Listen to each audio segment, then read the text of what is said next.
On this edition of Cedar Falls City News, we'll be focusing on RAGBRAI as we take a look ahead to get some perspectives on what this year's ride will bring. All this and more coming up next.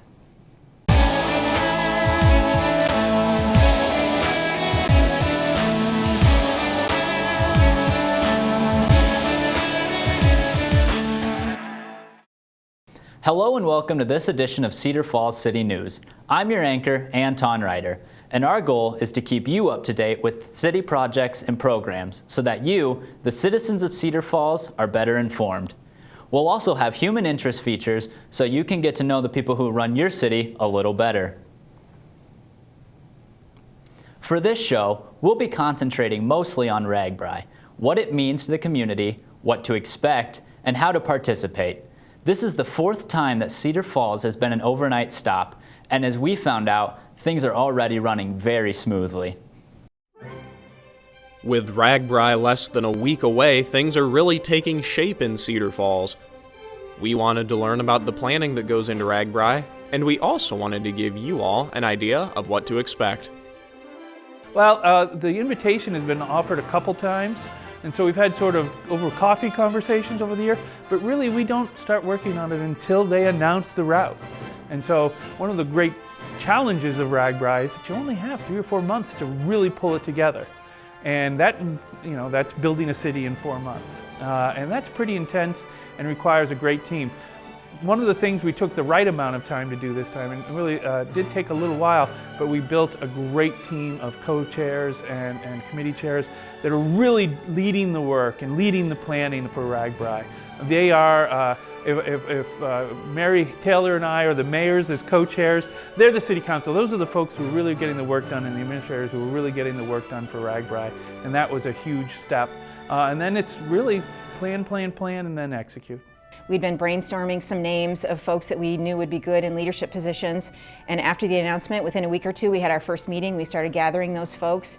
It takes about 18 committees to pull this event off, and we knew we needed key people in those 18 roles.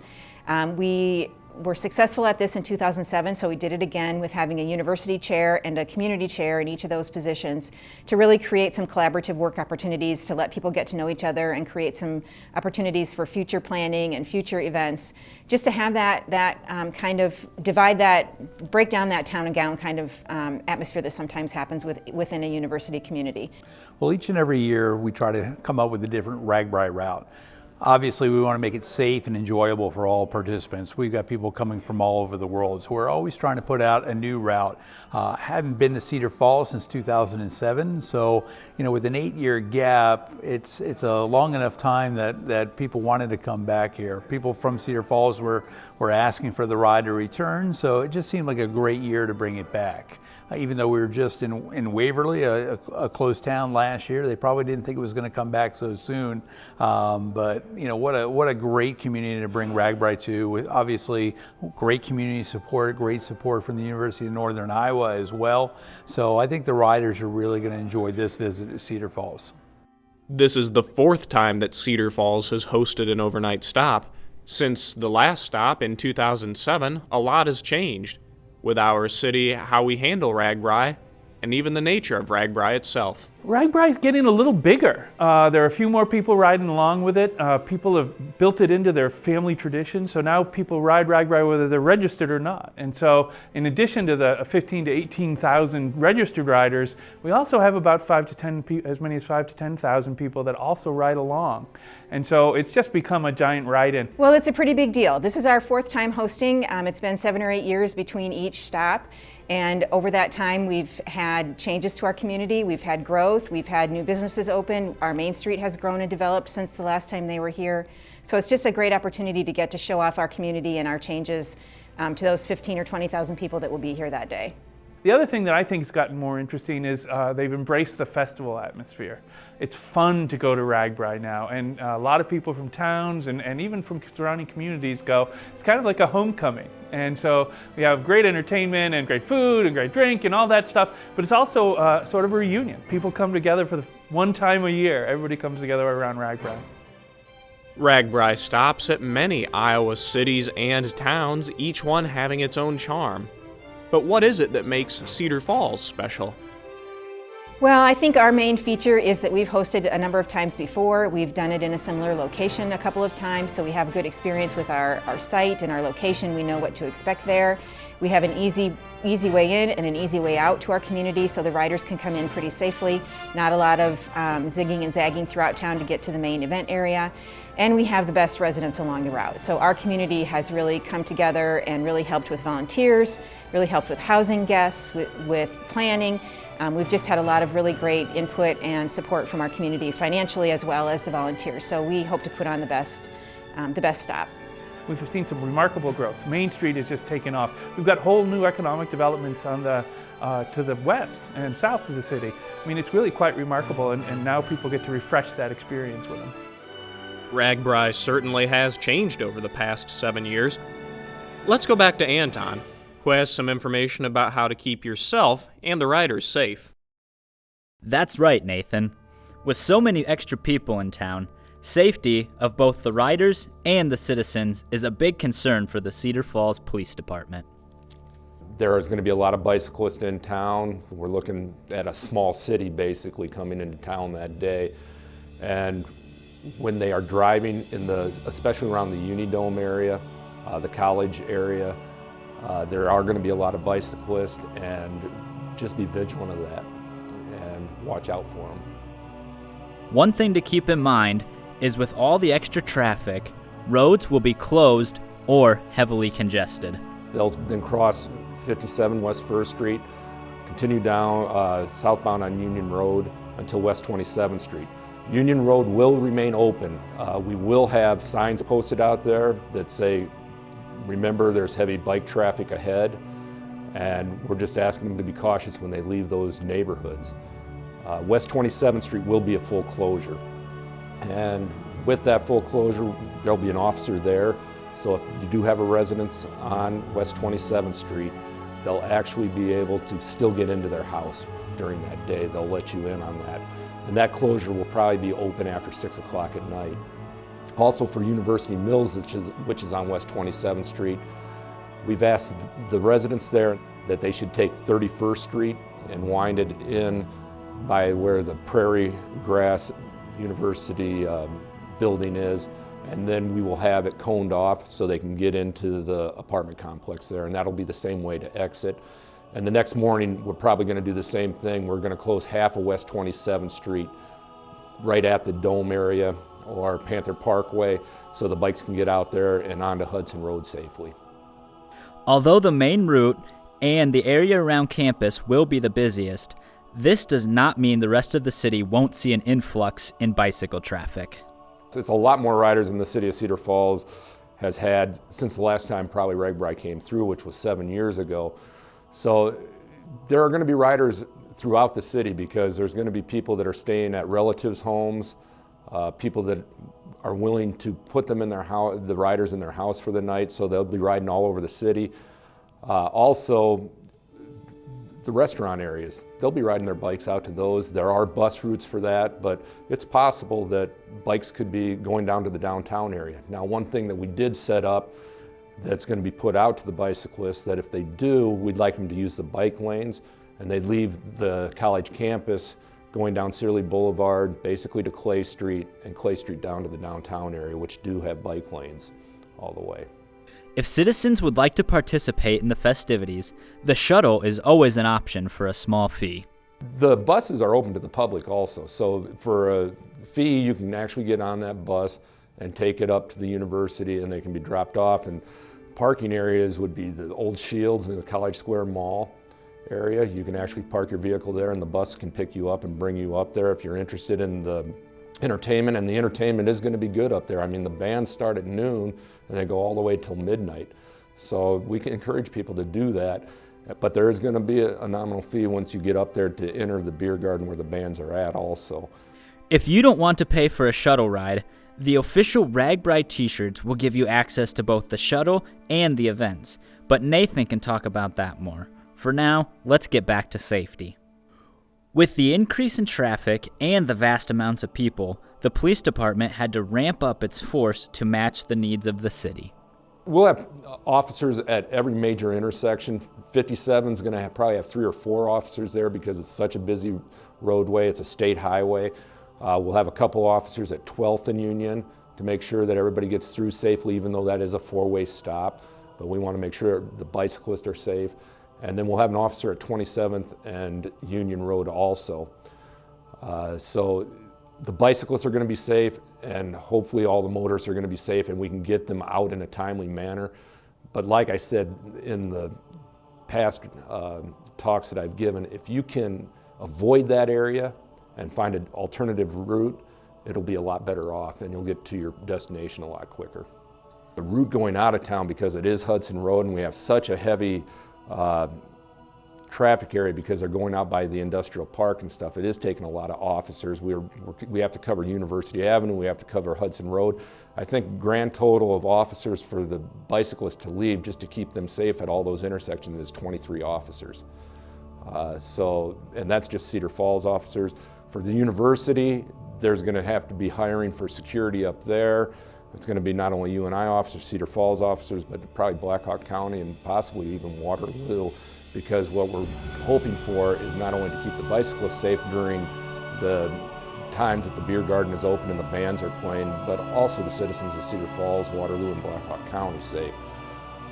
If you work around or need to travel around the affected areas during these 2 days, make sure to plan ahead. Give yourself ample time, leave earlier, and find that alternative route. Although safety is a big concern, with careful citizens and respectful bicyclists, the 2015 RAGBRAI can go off without a hitch. What we're hoping is not only the RAGBRAI people have fun, but the citizens that want to come out and watch this, because it is very exciting to see that many bicycles coming into town. I think they said that it would be like the 12th or 13th largest city in Iowa if the bicyclists from this were actually a city. So there's going to be a lot of people there, and it's interesting to watch, cheer on the bicyclists as they come in, but also be cautious. We will have officers working certain intersections when they're coming into town and stuff, but if you're going up to near the dome and stuff, I would suggest using the walkways or the tunnels underneath Hudson Road, parking east of the Uni Dome, and then walking underneath there to get to your destination, or using the pedestrian bridge that goes over Hudson Road in the 2400 block to the dome and stuff. That way we keep the pedestrians safe, and we also are asking the same with the bicyclists to use those. If their campground is, say, down by the Nielsen Field House or over near University and College, to use those tunnels that we have to keep them safe and keep the traffic moving at a moderate pace. But always keep in the back of your mind, if you're driving up in that area, that there are a lot of bicyclists, and slow down. Back to you, Nathan. Thanks, Anton. Well, like you said, I have some more information for you about the shuttles. In fact, it's never been easier to get to and from the different sections of RAGBRAI happenings thanks to the shuttle system. We have 3 different shuttle routes. The main one is within the campground in the university area to get people up to the main event from those outlying campground areas.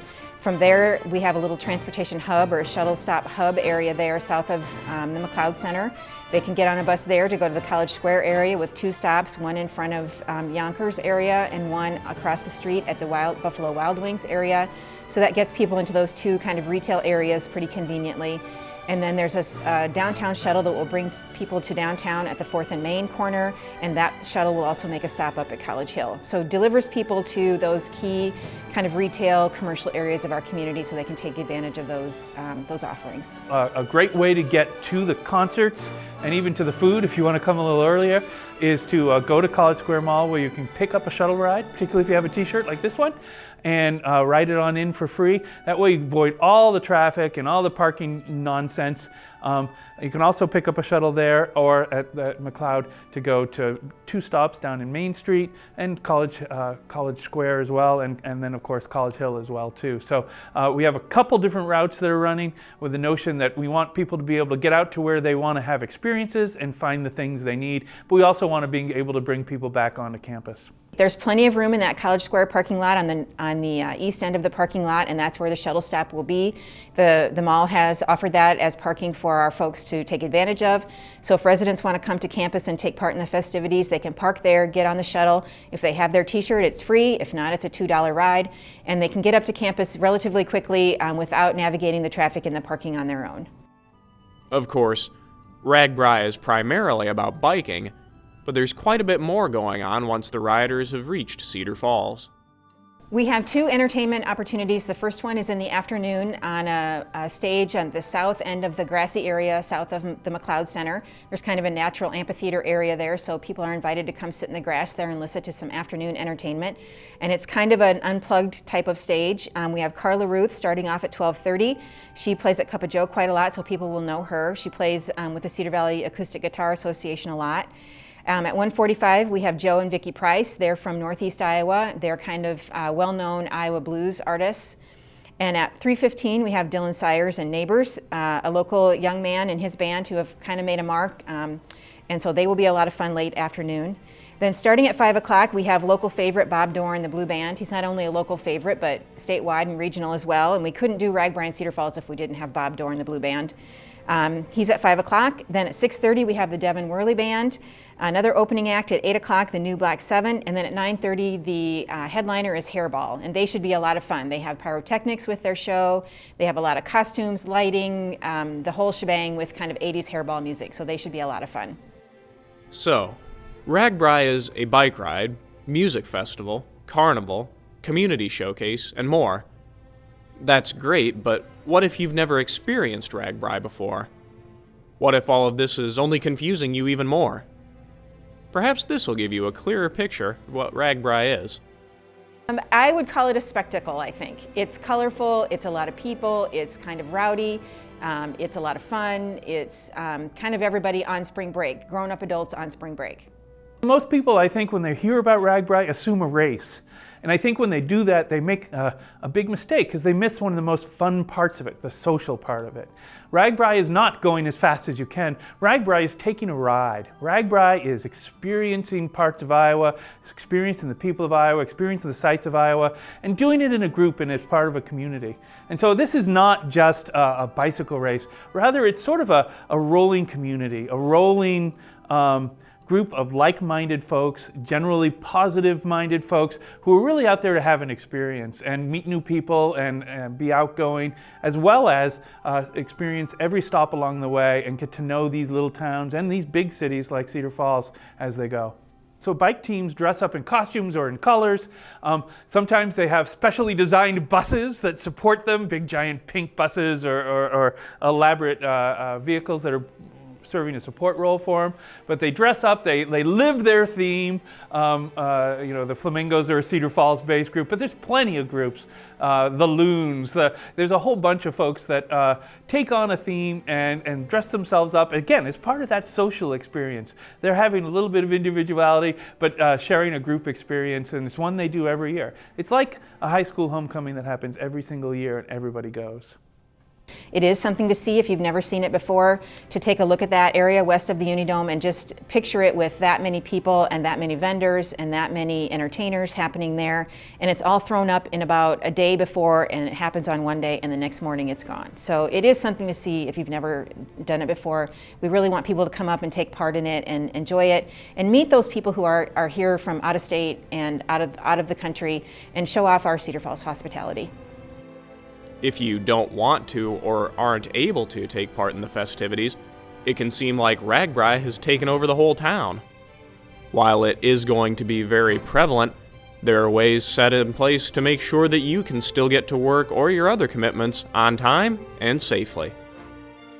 Well, actually, we've made a couple changes since last time to make it have less impact on folks who are trying to get to work, who don't have the day off. And so what we've done is we've changed the route slightly. and concentrated our camping all around the UNI campus so that it's easier to get around. So if you want to partake in RAGBRAI, you can come to RAGBRAI and it's easier than ever to get there. If you don't want to participate and just need to get to work and hold on to your responsibilities, it's easy to do that as well. If people want to come be a part of the event, they can certainly come up and do that, but if you would like to stay away from it, avoid that campus area. Cyclists will leave on the morning of the 23rd heading south on Hudson Road. Their next stop is the city of Hudson, so they'll be going straight south on Hudson Road. Again, if you work in a business in the industrial park or you have to be in that part of town, it would be wise to come at that from the east instead of using Hudson Road. You will be able to use Hudson Road, but it'll just be more slow and congested because of the cycling traffic. The southbound lanes will be closed just to cyclists, so the other side of the road will be 2-lane. RAGBRAI 2015 Cedar Falls. It's all downhill from here. There you have it.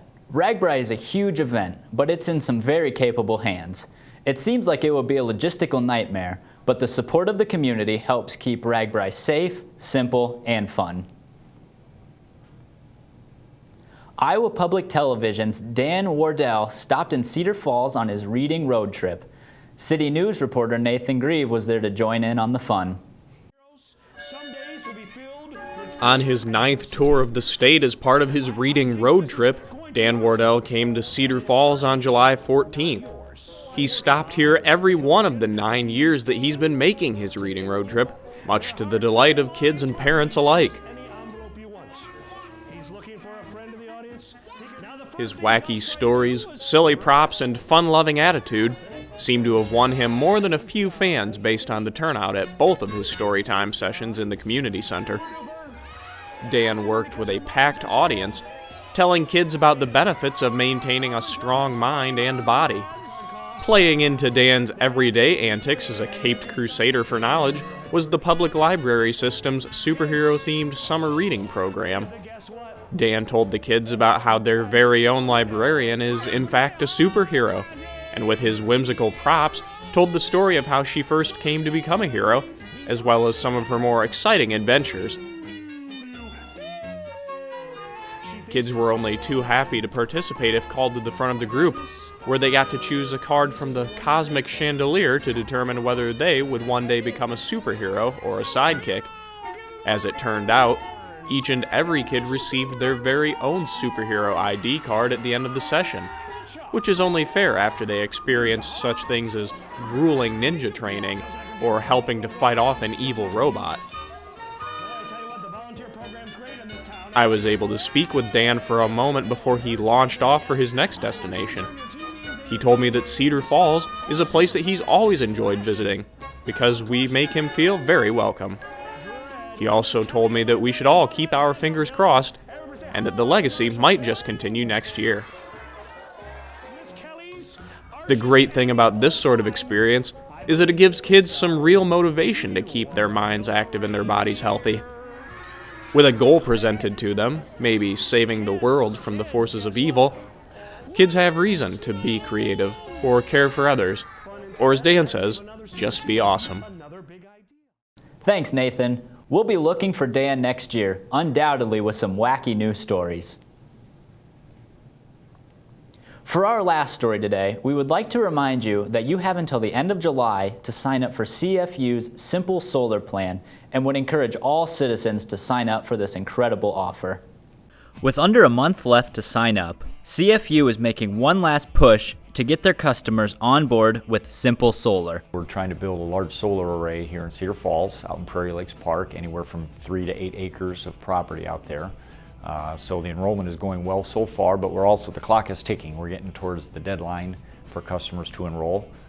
So we're excited about it, but the end of July is the deadline. So we're encouraging customers to get a hold of us, send in their subscription form, or go online and register. It is very important to sign up now rather than waiting and deciding later. Once we're committed to a certain number of shares, we're going to contract to have the solar array built. And at that point, all the shares are subscribed to, so there really isn't a chance to add on later.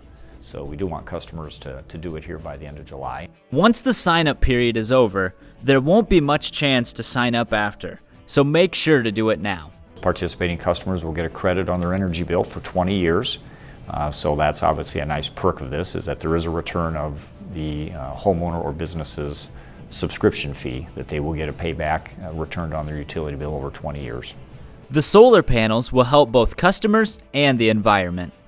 One of the draws to this and doing this on a community basis is that very issue that not everybody can put solar on their own roof for whatever reason. This gives us a chance collectively to come together as a community and build one large array, take advantage of economies of scale from a cost standpoint. You know, anytime you're talking about a renewable energy source, that's a great alternative to burning more fossil fuel, whether it be a global warming situation or whether it's just resource preservation. We think that's important to conserve our resources. And this is one way to do that. They are getting close to their quota, but would like to get past it. We've got 2,700 shares committed so far, and here we are in the middle of July. We need to get to a minimum of 3,000 by the end of July. We'd love to get to something more like 6,000 or more. So we're getting close, but we need a final last push here for customers that may have kind of set our mailer aside and said they're going to think about this later. Now's the time to think about it because we really need to gauge that customer interest and have them commit to a certain number of shares here soon. The big question is, why solar? We're excited about solar because it's a renewable form of energy. We like the idea of doing it locally here so our customers can see it, participate in it, touch it. You know, they can walk to where this array is going to be built at. So we think it's a nice balance to what is traditional energy generation, and this will be a nice renewable clean source. It provides a balance to wind also. There's a lot of wind power in Iowa already. Solar is real nice because the output of a solar array more closely matches our peak load needs. You think about when we peak, hot summer, sunny days, wind may not be blowing, but the sun is shining. So we can get energy from a solar array where you may not be getting it from a wind turbine. And CFU Simple Solar isn't just for homes either. We've been out making personal calls on the larger businesses, and there's a decent amount of interest there. And just like with our residents, customers, we're asking those folks to sign on by the end of July also so we can come to our final decision on this. But again, we're optimistic about it. We think it'll be a really neat project for Cedar Falls. Nice visibility for the community. We're anxious to put one here in Cedar Falls because again, we think it's a good fit with what we kind of stand for here in Cedar Falls. And make sure not to forget what it's all about. The sun is a renewable energy source. As long as the sun is going to shine, we'll get energy out of this. For Cedar Falls City News, I'm Anton Ryder. If you would like to sign up, you can go to CFU's website at cfu.net and click on the Save Energy tab, or by calling 319-268-5280. And that's all for this edition of Cedar Falls City News. I'm your anchor, Anton Ryder, and thank you, Cedar Falls, for watching.